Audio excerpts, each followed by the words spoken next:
Well, the NOx sensors could have a. I would really like to split those into two different problems. The first one is quite a painful one, and the second one is a logical problem. So the painful problem is really the software issue. And because we are an aftermarket player for the NOx sensor, then it is only natural that we are the direct competitor of the OE manufacturers.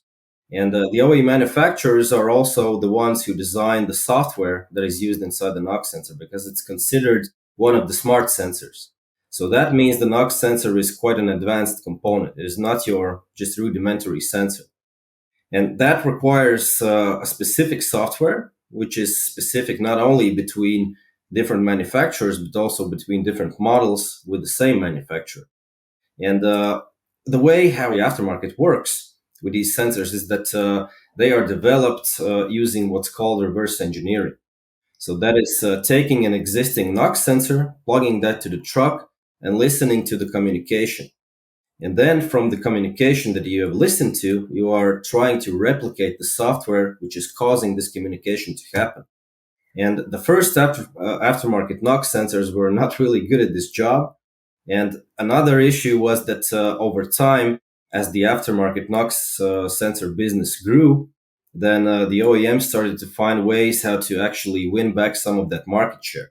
And one of those ways was through the software updates, where they would issue an update package that is delivered to the truck. It is then installed, and as a result of this update, the aftermarket NOx sensor would cease to function. And so this was really a painful topic. A lot of aftermarket NOx sensors were stopping to operate, and nobody knew what the problem is. So that's why many customers chose to go with the OE rather than the aftermarket.